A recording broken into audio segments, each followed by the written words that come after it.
I have a section on our webpage on the timeline of Irish history that's sort of focused on the books that were published down through history, and it starts off in the 17th century with the Annals of the Four Masters and Keating's History of Ireland. And Keating's History of Ireland has a lot of fanciful tales and stories, and it's also written like more of a modern history book, so you can follow it in a little bit different way. And the footnotes, of course, are a book into themselves. So that's a really good history if you want to understand some of the old history and legends of Ireland.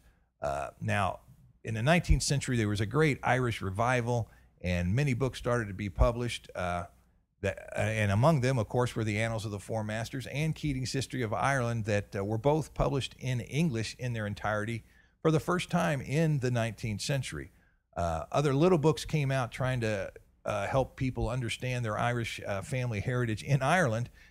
Books like The Milesian Families of Ireland that trace back each family to the date and the name and time that they arrived in Ireland, if they were current settlers or if they had gone way back and they were Milesians and they had come over in the very early settlements.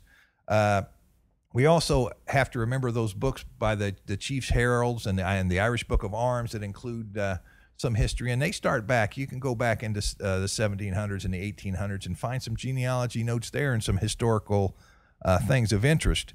Now, moving into the modern period, you have works like Irish Names and Surnames by the Reverend Patrick Wolfe, which is a classic and which should be on everybody's shelf. The next big book that came out was Irish Families by Edward MacLysott, who was the chief herald of Ireland, and that was around 1957. The next major work that I look at is the Irish Families Project that the Irish Genealogical Foundation came out with, and I guess it was in its entirety in 2008. The last volumes were published, so it's a 34-volume set that helps Irish family researchers, and that sort of moves us right into the 21st century, which is about as far as I can go right now.